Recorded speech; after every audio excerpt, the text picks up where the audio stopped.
This is an SM Media production.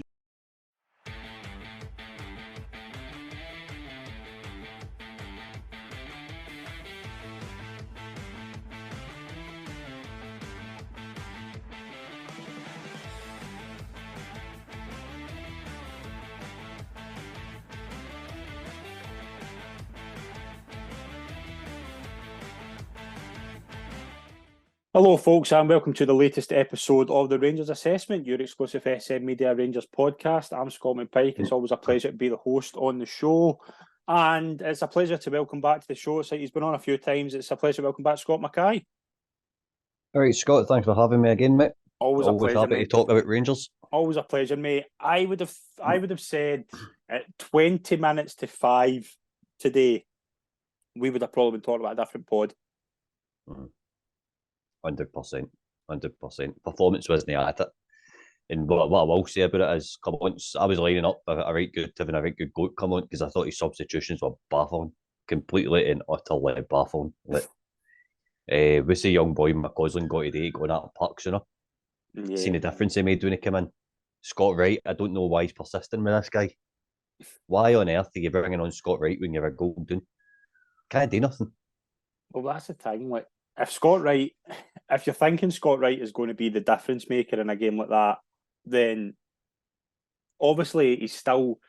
That's the thing, and that's why I kind of like what he's saying in like post-match press conferences. He is still figuring things out. Like he's got a guy. There's no width in that team. There's no natural wide players. So when that's been your big problem first half, you need to bring somebody on just to make a difference. So I can see why, but I mean, I think I said it to you the other night. We're on a different pod. I think Scott Wright's played 92 games. I can count in one hand the amount of positive contributions he's had in there. 100%, I know. Like, do you know what I mean? Like, so we kind of know what's going on, but overall, like, we'll obviously kind of dissect the game as a whole and kind of talk about the performances and certain players and things like that. But kind of following on for Thursday night, I don't think we expected much in the way of changes to the team and things like that. I was hoping we might see Danilo start. I know there was obviously talk he wasn't going to.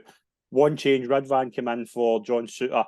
I thought Souttar was quite unlucky to be dropped actually, because I thought he did quite well on Thursday night. But it makes a lot of sense bringing in. You need a fit left back. You need him. Right, 100%. I think Souttar was a bit earnest today. I quite liked the Goldson partnership when Goldson was setting up the left side of the defence. Collins kind of changed that. They came in, it brought a bit more balance. Get me wrong, to me, it's only a patch of grass you're playing on, but I'm quite old school that way. But I thought it was missed. I thought his physicality was missed. I think you need that physicality when Ridvan's playing left back. Obviously, he was caught out cold quite a few times a day, especially for a goal. But I mean, a goal for me isn't Ridvan's fault. It's not his fault. He's that size. Yeah.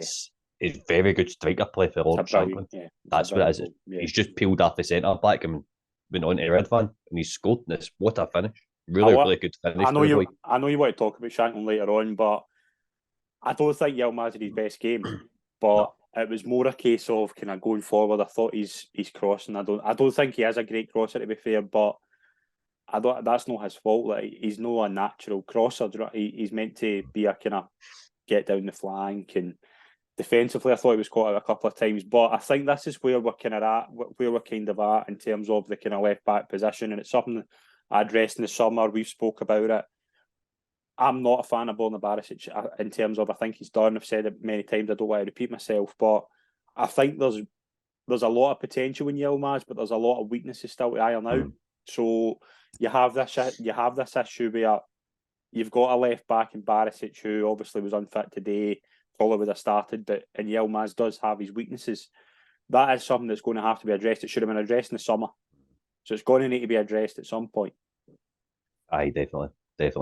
And you've not even got somebody in the youth that can kind of step up. I know there's that boy Fraser, but I don't know what kind of level he's at or anything like that just now. He's not really been in about the first team an awful lot, so it is an area that's going to strengthen. But what I'm seeing with the fullbacks, especially today, is it seems to be inverting them quite a bit. Yeah. And just today at Celtic, Tavernier's playing inside the park a wee bit, maybe he's not playing as wide.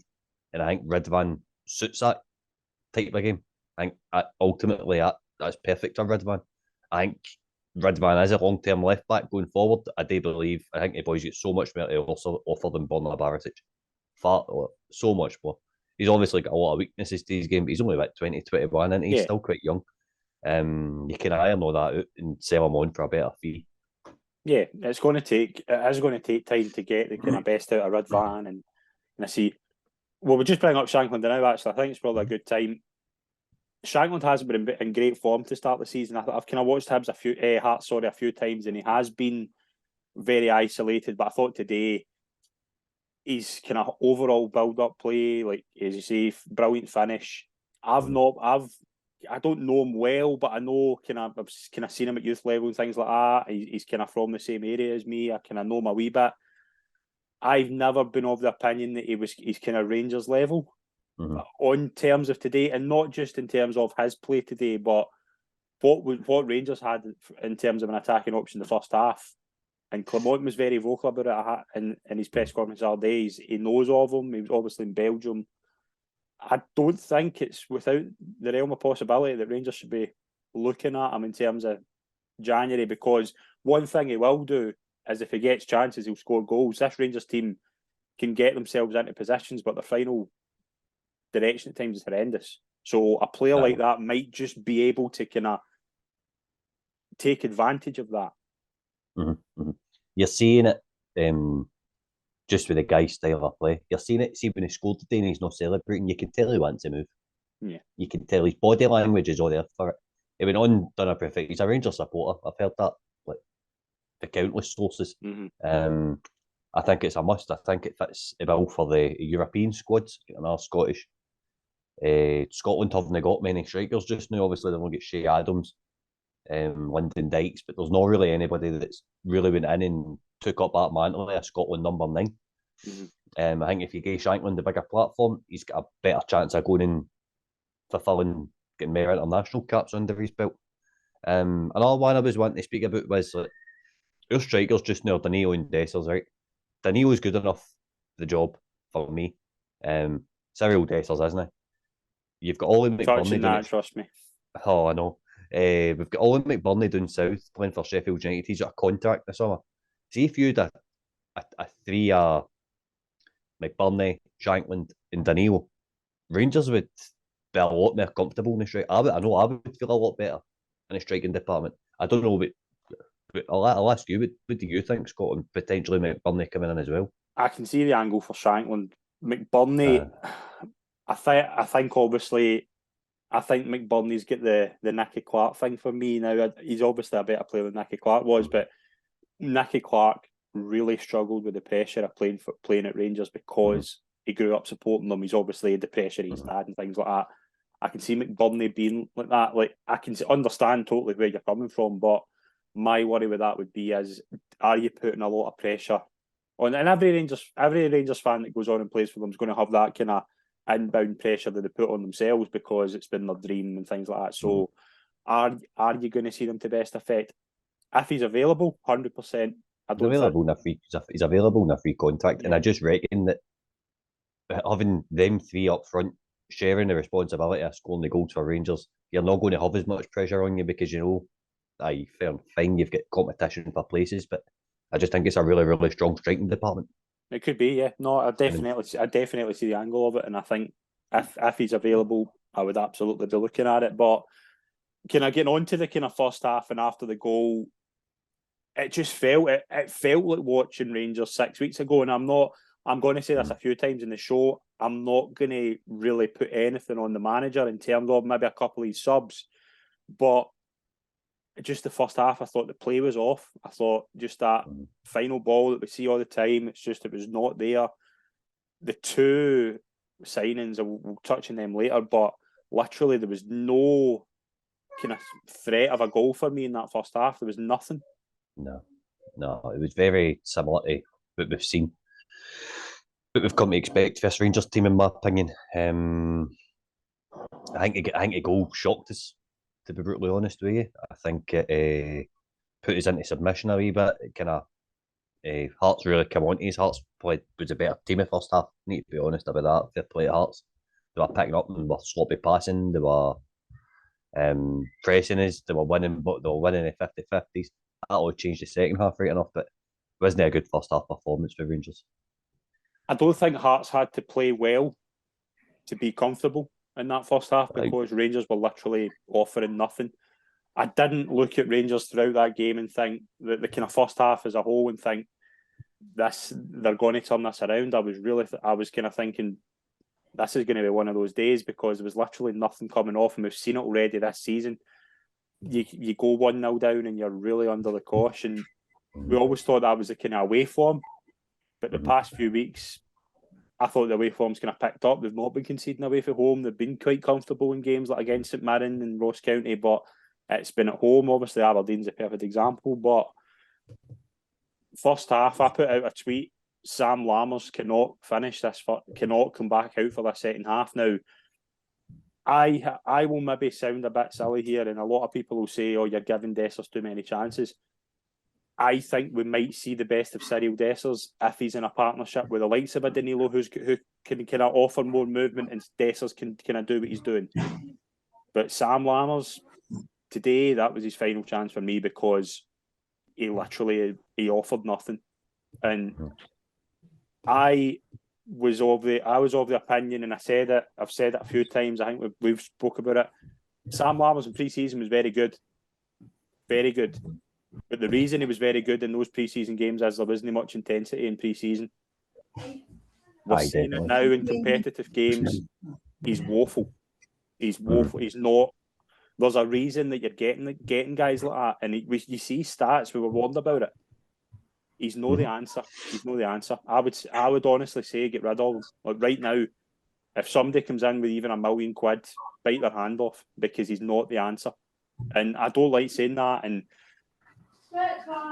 I text my dad as I do it every half time after Rangers, and I said, "What do you think?" And he was talking about Dessers, and I says, "You can't watch that game and say Lammers isn't any better." Dalcio, Svensson, Rotan, they're worst signing territory for me. Lammers is up there. Aye, 100%. 100%. I thought initially in like the first 15-20 minutes, when Rangers were trying to press, it was almost like a broken press. It wasn't, they weren't going together. I noticed that quite a bit, and Lammers seemed to be the one leading the press. But there was a few occasions he'd done it, but after that, it was absolutely done. He's missed a good chance at the beginning of the second half as well. He's just an empty shot. I actually thought his game against Prague was a lot worse than what it was today. I thought today was a slight improvement. It's a slight improvement, but I mean, yesterday he's just not got it. He's no Rangers class. He's not got the ability to make it, I don't think, Scott. Nah, I certainly don't think so either. We're delighted to be joined by Owen from Glasgow Rangers Nation. Owen, it's a pleasure to have you on. We were just talking about the first half, and it was pretty grim, wasn't it? Oh yeah, the first half was just dire. Yeah, I mean, the performance was just so poor. I mean, I was live streaming the game, and I'll be absolutely honest with you. The guys in the live chat were absolutely raging over the performance. It was just like the bad old days, wasn't it? Yeah, it was worse at times in the bad days because there was literally nothing. There was no threat. It gets to half time. We just get before half time, Owen, and there's a penalty. It's a good bit it's the only real good bit of play in the first half for me between Cantwell and Raskin. Tavernier gets steps up. You're thinking it's one each. Got away with one here at half time, but he hits the post, and it kind of summed up that first half.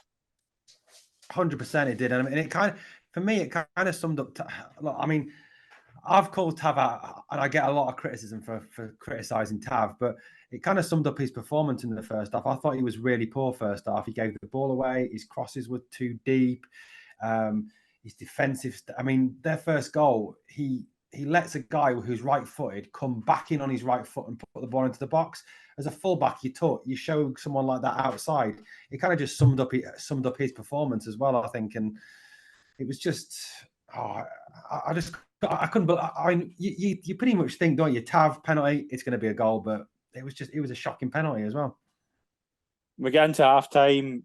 The guys in the Rangers TV studio were talking about it. There needs to be changes. I'd obviously said about Sam Lammers. I'm amazed he lasted as long as he did, but again, that's a rant for 5 minutes later. But Scott, he does make a change. Clement does obviously bring on Danilo. I think we were all crying out for Danilo in that first half. Takes off Dessers. I was surprised at that. And I'm not saying, I know Dessers are another shocker, and I think it's very, very tough to see a wee. The only way I see a wee back for him is if he can somehow connect with Danilo. That's the only chance, because I think, like, as much as I really dislike Michael Beale in the state he's left the club in, I think they were signed to be a partnership. So I will hold out a wee bit of faith that they could still kind of connect together. But I think we were all glad to see Danilo on, because that forward line had nothing. No, I know. But I would have put Danilo on for Lammers. So that. And stuck at two boys through the middle. I think you'd have caused Hearts a lot more problems if you had two strikers on than one striker. I'm old-fashioned that way, but I miss today's a 4-4-2 and a big guy, a big target forward, and a wee man getting in behind. But anyway, his substitutions kind of baffled me today, Scott, to be honest with you. Bringing on Scott Wright when you're a goal down, isn't he? No. Isn't he? I mean, that's bringing on Scott Wright at all, even if you're 4-0 up, he shouldn't be there. He should be. 100%. Ross McCausland done more in the 20 minutes that he played than Scott. McCausland should be starting every week. He should be starting in place of Lammers. I don't know how many times I'm going to read this Rangers manager will come in and start a young boys and give them a chance. I've been reading it for fucking years now, and it never ever changes. I mean, Bill was a youth coach. I never seen any youth coming in under him. Do you know what I mean? So I think Gaffer would have come in for criticism had Danilo no pulled one out of the bag. But again, Owen was talking about Tav, criticising Tav. You can criticise Tav till you're blue in the face. I'm not a big Tav fan, but he won us that match today. And that's captain material. He's standing up to take that second penalty. That showed character for me. That's a double-edged sword, because I remember like PSV being a perfect example of that. He comes up with a goal. He was horrendous defensively that night, but he comes up with a goal. He's let down by his friends in the defence later on in the game. But there are times where Tavernier will really baffle you in terms of his defensive decision making. But there's times where, obviously, like today, he comes up with big moments, and that is kind of the double-edged sword, and that's something I think you can obviously take advantage of if you've got better players around you. Now, Rangers do creep into it a wee bit just after kind of half time. Like, Hearts are relatively comfortable. Rangers are a lot of the ball, Owen, and I say it all the time in different pods. It doesn't matter if you've got 80% possession or whatever. If you have the ball, you need to make it count for you. You can't have the ball and then just play slow, sloppy passes, because that's what there was a lot of times today where I just felt they're playing kind of nice 5-yard passes, but it's not going anywhere. It's just simple passes, and it's obviously a frustration for the Rangers fans for years, in my opinion. But like the kind of chance that summed it up for me today, and I can't remember if this was before or after Scott Wright come on, but there's a nice bit of play down the left-hand side. Seema does a lot right in it. I thought Seema was good again today, kind of both ends, what he did on Thursday night. But there's a really good bit of play down the left-hand side. Lammers is there, 6 yards out. Anybody with a lick of sense bashes that low and hard into the bottom corner. Sam Lammers, I don't know if it's a confidence or he's just no natural. He balloons it up in the air, and that was just where I was like, nah, this isn't the day, and he's not the answer. And I'm I'm maybe being very, very harsh. I don't like speaking about Rangers players that way, and I always feel they deserve chances to redeem themselves, but he's just not the answer. I agree. I 100% agree. I've been trying to give the lad a chance. I really have. I mean, I spoke, pretty positively after the Hibs game about him because he'd worked hard, he tried hard, he worked his socks off. But yeah, he's just lacking something. But I'll be honest, if you go back across the lad's career, where has he ever kind of shown that goal-scoring touch? I mean, he hasn't really. I mean, I think he had one good season, which was a while ago. I can't remember. I think it was for Herenveen, was it? I think that got him moved to PSV. I think. Yeah, and that's it. In the last 4 or 5 years, he hasn't hit double figures. He struggled to score goals. For me, he just is not a natural finisher. But he's not good enough to be a 10 because, if you look at Rangers now, I know obviously Hadji's gone, but we've got Cantwell, who is best in that 10 role. You've got Tom Lawrence, who can play that 10 role, Dowell that can play that 10 role.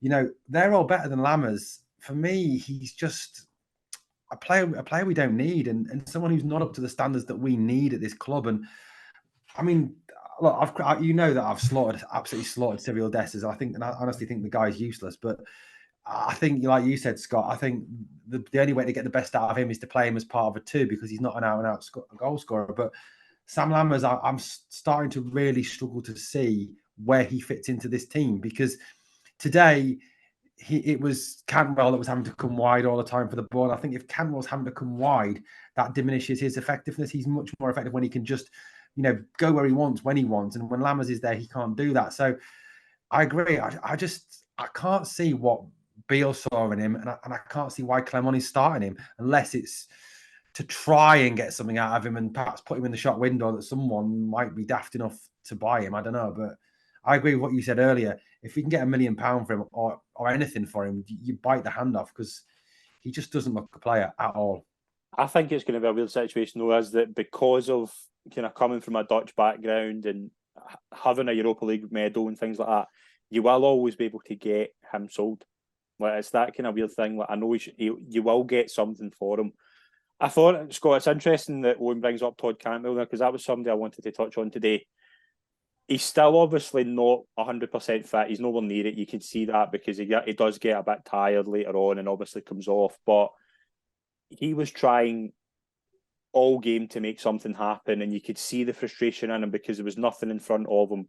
He was getting filled up all game. I will speak about John Beaton in a minute, because I think we need to. He's a player who I think once you get him to match fitness, he will flourish under Clement, because Beale, for some reason, obviously bringing in Lammers, moved Cantwell back, didn't start him against Kilmarnock. Beale tried to kind of push him back. Clement will use him the best way he can. He needs to get up to match sharpness, though, and he just needs to kind of find that kind of final impact, because there was times today where it was just that you could see he was just kind of behind where he usually is. And that will come just with more fitness. But I just think once Cantwell gets to where he was kind of this, like when he came in last year, Rangers will flourish. Aye, definitely. I don't think the injuries helped him either. I don't think he's not been in a rhythm. And I think no starting against Kilmarnock in the first game of the season probably shook his confidence a wee bit. That'll baffle me forever, how he didn't start in that game. Like, honestly. 100%. Because he's went for, tail end of last season, he's the best player in the team. 100%. There's absolutely no doubt about it whatsoever. Boy was winning his games on his own. And I still believe he's got a big part to play going forward. But Lammers needs to get dropped, and Cantwell needs to get put in his position. That's the only way this works. Can he play them two guys together? It wouldn't be a Rangers game without some sort of injury problem, and we had it again today. Nico Raskin looked a bad one. It looked at first that he rolled his ankle. I think hearing it's kind of more of a kind of like bad sprain. So I don't know. It could be a couple of weeks, but again, it just shows. Owen and Clement was talking about it during the week in his press conference. This injury bug is just getting. You saw I looked at the bench today and thought, Dowell's back, Cifuentes is back. I do think there'll be two players who'll improve under better coaching. But then you've got Raskin going off injured, and you're just like back down to earth, because that injury bug just strikes again. Yeah, you could tell that there was, in that press conference that he gave in Prague, that you could tell there was a real frustration there in Clement's voice over the whole situation. And the fact he brought up lifestyle as well was really interesting for me as well. Actually. The fact that he said, looking at the players' lifestyles, I think there's one or two players that he's perhaps looking at them and thinking, you're not living right off the pitch. You're not conducting, yourself properly off the field in terms of looking after yourself and looking after your health. And I do think that hopefully with Clement coming in and him looking at things and overhauling things, he'll look at the strength and conditioning side of it. Because if you look at a lot of these injuries, yes, there are impact injuries we take, like the Cantwell one was down to thuggery by that lot from across the city. But we are going to get our players kicked. We know that, and there'll be injuries that come through that. But it's the muscle injuries that we're getting that you've got to question, what are they doing in training? Because it is down to that. It is purely down to strength and conditioning. Clement talked about the fact that at his previous clubs, he's got 90% availability of players. You look around Europe at Europe's other top clubs who obviously have top class strength and conditioning departments, the Manchester Cities of this world, the Liverpools, even you look in Holland at the Ajaxes, the Feyenoords, the PSVs who've got very similar budgets to us. The situation is that they don't get as many injuries, muscle injuries, as our guys get. So it's got to come down to training methods and the way that these players are looking after themselves, and they are being looked after with stretching methods, diet, gym work, and something has to be done and overhauled. Because you could tell he's fed up of Kemar Roofe. You could just see that there was a real we've got to get to the bottom of this. I genuinely think that Roofe will be gone at the end of the season. And Lawrence, you could tell there's a frustration with Lawrence as well. The fact that he is out yet again and he's suffered seemingly another setback. I think the Kemar Roofe, if Kemar Roofe was to get offered a new contract, I think there would be things setting fire in Edmiston Drive. Because how on earth can you look at Kemar Roofe's record and go, we need to give him another year? You can't. Yeah. Now, you can say when he's fit, he's playing. But the fact we're asking that question, Scott, the fact we're saying, when he's fit, he can score. You're not giving a player like that a new contract based on the fact that, he might be fit three kind of spells a season. Because Rangers need a consistent goal scorer, and that's why I kind of put faith in Danilo.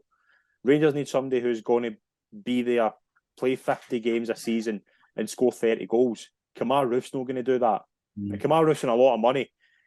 As you said earlier on about McBurney, and that's a kind of perfect example. McBurney doesn't have a bad injury record as far as I'm aware in terms of Kemar Roofe. So would you rather give Roofe a new deal, or would you rather go and get somebody like that, or even go and spend the money on a Lawrence Shankland who's going to be consistent, who's going to get you those goals? Because that's the problem. Rangers are relying too much on players just turning up when they're fit and contributing. But you need players who are there all the time. That is the problem at the club at the moment. Definitely. No, for me, Kemar Roofe doesn't get an hard deal. I don't think we're going to see Kemar Roofe pull on a Rangers jersey again, to be honest with you, Scott, because I don't think come on saying he's wanting players that can play 90 minutes. So he's starting the ones just now. I think that's how you're seeing Lammers, Dressers and all these players start, because they can play 90 minutes. And he's building up the other guys slowly. Kemar Roofe needs managed. There's no other way to use him.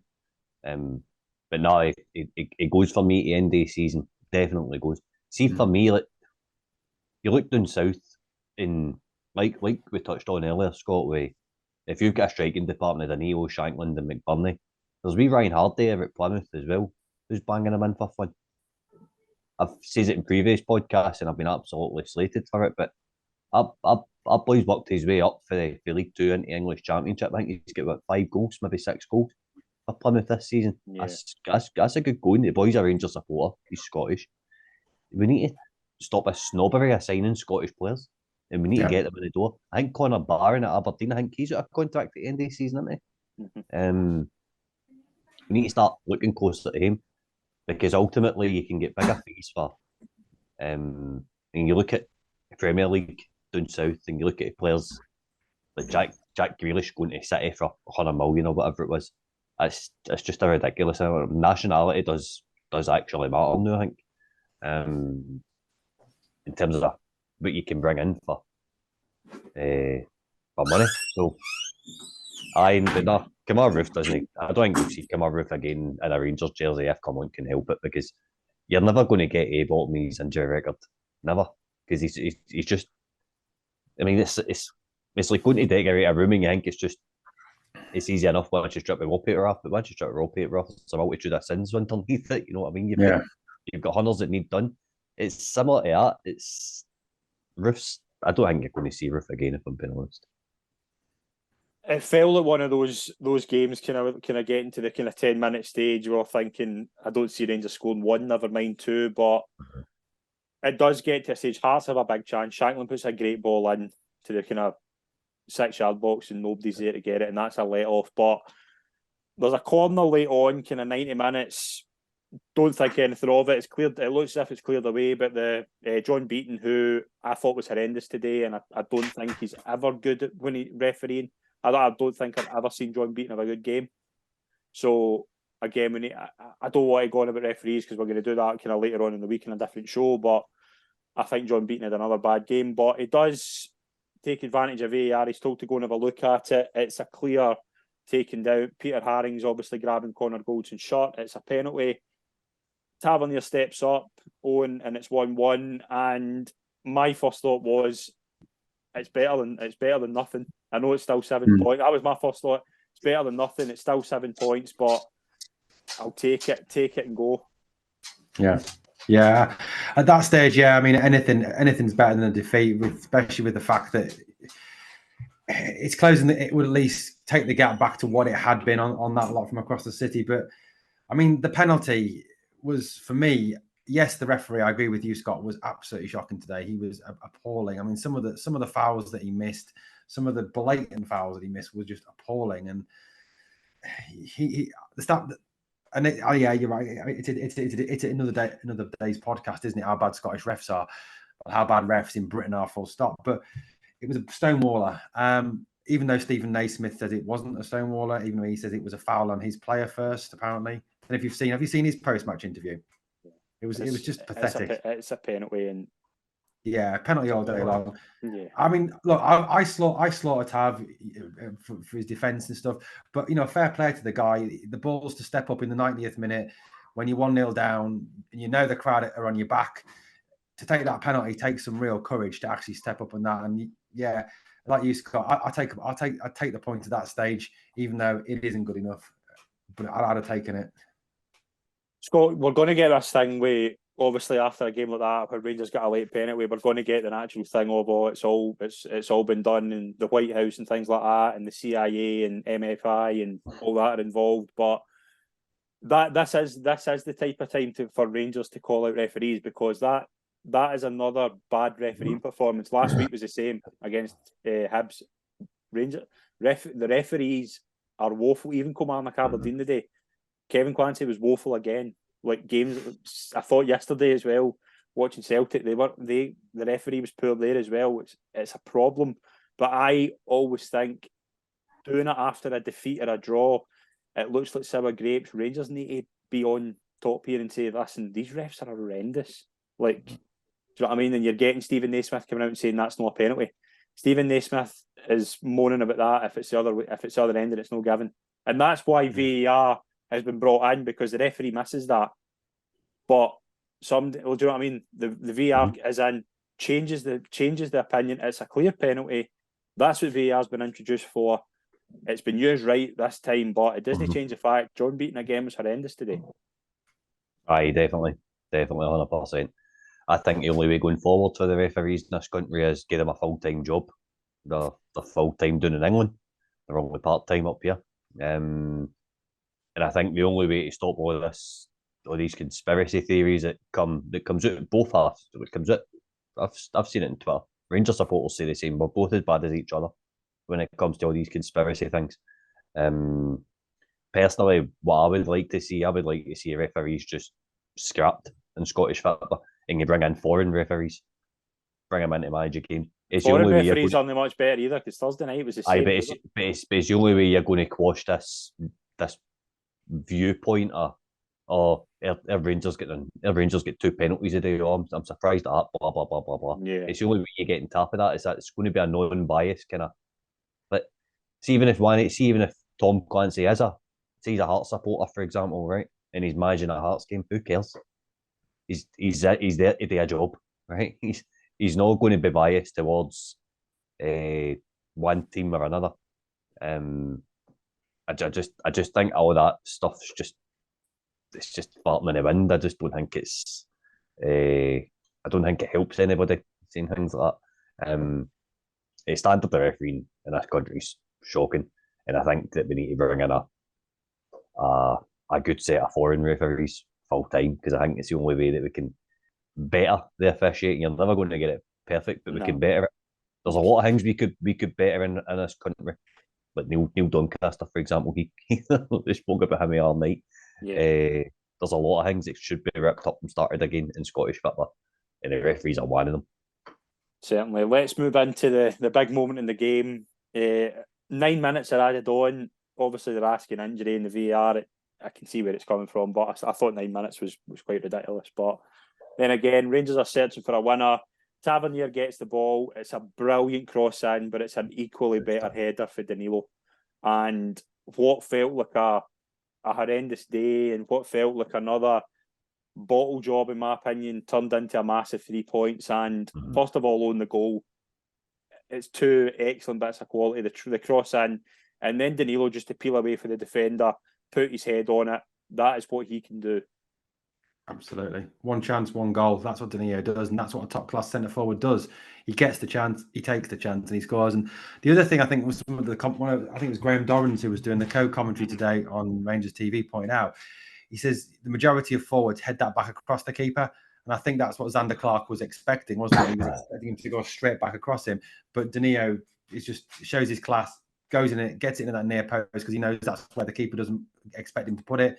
He puts it there. Yeah, it was a brilliant crossing by Tav. Respect to the guy for that cross. He owed the team that bit of quality, and yeah, it was just a fantastic goal, absolutely fantastic goal, and it just, for me, Scott, that game with that virtual last minute winner. I know it was not quite in the last minute, but that shows the difference between a Clermont Rangers and a Beale Rangers. Yeah. I think under Michael Beale, we lose that, or we may fluke a draw.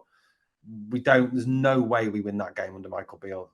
It just doesn't happen. We just tails away to a 1-0 defeat, and we blow it again. That showed a bit of character. And I think whatever Clermont said to them at half time must have had some effect. And someone on my live chat, on my live stream, commented, "I wouldn't want to be in that dressing room at half time." I'll tell you something, Scott. I wouldn't want to be in that dressing room at half time with him. And you could see his mannerisms in the touchline. I thought was interesting because, and there's somebody kind of sits in the main stand who was kind of texting me during the game, and he said he is fizzing, and I've never ever got that vibe for Michael Beale. I never really got it for Gio either. Just to hear that and see that is just a bit refreshing because, Owen, I think that Rangers team, who there's players in that team who have had far too many chances and to me are bottle merchants, and that's the best way to describe them. They need somebody in that to rocket them up the backside because that's the only way you're going to get success. And to see that after 3 games, I kind of like what he's doing already, just his mannerisms and what he's like in the press room as well. I like him. Yeah, you can just see that he encourages them. You can see that side of him, the way he talks to the players, the way he instructs them on the sideline, he calls them over and he speaks to them. But you can just tell that when he needs to, he will absolutely rocket them. And I agree. There's a number of players on that team that for too many years now have let manager after manager down and let the fans down, even more importantly. And he will not stand for it. And he looks like the sort that you wouldn't mess with. You genuinely wouldn't mess with him. He looks like, I know, like Jaap Stam's older brother. He's a scary looking dude. I tell you, I wouldn't want to meet him in a dark alley. He's a scary guy. But like you said, Scott, some of them need it. And I'm sure we can all reel off a list of names of who those players are. But he is, for me, and I like what he says. The way he talks about the game as well, and how he's so clear about the fact that, yes, that isn't good enough and we need to improve that, but that will only come over time. And I know that I need to develop this stage by stage by stage. Whereas with Beale, it seemed very much that this is everything that's wrong. Throw it out at the players and just hope they can sort it out in their heads. Whereas Clermont seems to be, right, this is our focus for this week. I'll work on this. That's sorted now. Right, I'm going to move on and work on this. And he seems to have a really clear progression of where he wants this team to be, how he's going to get them there. He sounds, I don't want to use it, but almost like a proper manager. Yeah, no, absolutely, I agree with that. I think the thing that catches me, Scott, is that he's looked at that and already he's saying things that hasn't been said in a long time. The likes of the injury situation's horrendous. You know what I mean? That as Owen points out, he mentioned kind of off the field stuff like kind of conditioning and things like that. And it's eye catching, but today just galvanising them the way they did, and I think a lot of credit has to go to the manager there for that today, because you mentioned his subs were baffling, and I think it is still a guy who's just trying to figure out where everybody fits in, but today I think he deserves a lot of credit for that, Scott. I really do. You're on mute. Aye, 100%. That could be a potential turning point today. Yeah. There was a a point in, I think it was in Ange's first season at Celtic, where we dropped points that day and Celtic scored like a last minute winner against Dundee It was United. the 3-3 at Ross County, I believe. Aye, and Celtic scored a last minute winner against Dundee United. That's right. Yeah. And that turned the whole season round for Celtic. That today could have the same impact. See, I know what we're saying about performances and I know what we're saying about performances and how we churned out that result, but it felt different today. Under Beale, you were just waiting on the next bad result. Let's be honest about it. We were grinding out wins. Like the 1-0 win at home to Motherwell was absolutely horrific. Yep. But that today had a different feel to it. That felt like a bit of a turning point in our season to me. Mm. Yeah, I absolutely agree with that. And I make the point a lot in terms of kind of with both clubs. Whoever wins the weekend has the bragging rights for a week, and so many times Celtic have obviously won it. They've been one thing that I was kind of looking today, obviously with Celtic dropping points, is Rangers need to win, but also try and cut the goal difference down, because too many times in the past 2 years, Celtic have been winning 4 or 5-0, and Rangers have been scraping 2-1s, and that mounts up over the course of a season. Celtic didn't score yesterday. Rangers made hard work of it, but the points are more important. And for the first time in a while, like usually, like last season as well, Celtic dropped points and Rangers didn't capitalise. That today is I think it's not a turning point yet, because Rangers then have to build on it. And you can't get through a season as we saw under Beale of playing rubbish and just getting results, because one day it will catch up on you. But just today, that kind of turning point, that kind of character moment can just build a team and build confidence. And once he gets a stable team and he could improve on that, because today was a big moment, because they got the result, but it's cutting the gap already. I know it's only 2 points, but I'll say win the weekend, have the bragging rights for a weekend, and that's kind of the feeling today. Yeah, absolutely. And like you said, how many times in the past of, like, I mean, let's take the classic example. Last season, they slip up against Motherwell at Parkhead. We blow it against Aberdeen on the Sunday, go and lose 2-0. What was he said in his post-match interview today? That game's a reference point today. Yeah. And I think that's spot on. And for too long now, Rangers teams have been, whenever that lot of slipped up, we kind of just blow it all the time. We're not capable of putting together a run of results. We're not capable of even playing ugly and winning games in that situation when we go behind. Whereas to me, there feels something different about this team now, something different about this manager, that this is a team that can do what the Rangers teams of old did, which is go and reel off 12, 13, 14, 15 wins in a row and keep the pressure on them. Because I'll almost guarantee you today, they would have been sat there going, okay, well, we dropped a few points, but they're going to blow it today, because they always do. They always bottle it. Whereas now they're going to be looking over their shoulders and going, oh, God, actually, you know what? These guys are serious now, and this manager's serious, so they're coming after us. And the more pressure week on week we can ramp up on them, the better, because this Celtic team is not the same Celtic team it was under Postecoglou. That team was relentless. That team was, and I hate praising them, but it just would not stop, would it? It was just attacking. It just would not take its foot off teams' throats. Whereas this Celtic team this year, I don't think is anywhere near the same ability, talent level, tactical awareness wise as it has been under Postecoglou. And I think they will start to feel the pressure more and more now. It's obviously a big 3 points, but you're only as good as your last game. We'll move into Wednesday night. We'll have a quick kind of preview of that. Away to Dundee, Scott. Dundee obviously coming up. They've had a decent start. They're sitting in 5th after 11 points. I was listening to Tony Docherty today after the Kilmarnock game. He was talking. I thought it was very good in terms of what he was saying. They were obviously taking a look at Wednesday and things like that. This Rangers team obviously aren't playing well, but they're getting the result. They got the result today. It needs to be something different. I think, for example, if Lammers and Dessers start, I think there'll be serious anger in the. I don't think he has to. This is the chance, I think, to throw in a McCausland for the start. You have to give. I think Danilo has to play based on the day. McCausland and Danilo come in for Lammers and Dessers. They're my 2 changes, and I think every single person in the Rangers support will say that.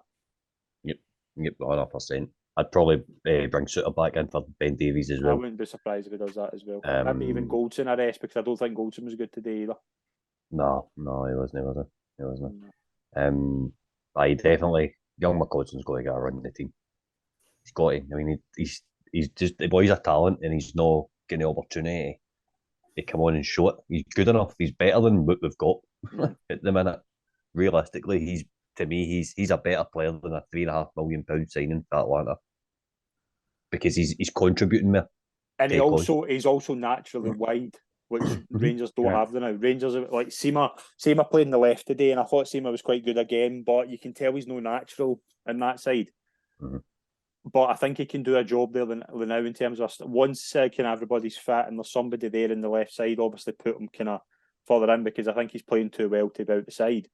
But you need somebody natural in there now. I did like his comment today. I think he was asked about McCausland starting. He said, I don't care if 17 or whatever. If you're good enough, you'll start. He's done himself no harm in terms of starting, but he's also helped by the fact that the two players starting in front of him have been horrific. Yeah, I agree. For me, I mean, I even said before the game today, I wanted to see Danilo and McCausland start over Dessers and Lammers, even if he only got 60 minutes out of Danilo today.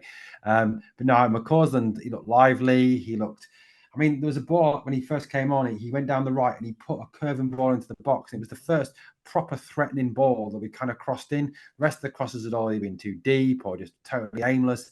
He runs with a purpose. He attacks. He has an energy there. And I'd love to see McCausland get a start. I'd love to know what the issue is with Bailey Rice, because I'd love to see Bailey Rice get a game as well. I don't think he'd let us down on the park either. But yeah, McCausland for me has to start Wednesday. He's direct. He's an out and out wide player. And until Matondo comes back, we haven't got that out and out wide player. Yep, absolutely. I think McCausland starts. Let's get quick score predictions before we wrap up. Scott, Dens Park on Wednesday night. What do we think? Another 2-1 win. I'm not feeling comfortable about it at all, Scott. I think it's going to be another 2-1 win. I reckon it'll be like 2-0 up to the 78th minute, and then Dundee will maybe come out and score one and put us on a back foot for the last quarter. I know, typical Rangers, but we'll get 3 points. Owen, what are we thinking? 1-0 Rangers. 1-0. I think it's going to be an early goal, and then we're going to sit back and make the fans bite their nails right down. I think I might go for 2-0. I think we'll maybe see a bit of performance. They've been okay away from home, that apart from Kilmarnock. They've obviously had a bit kind of solid games against Ross County, St Johnstone.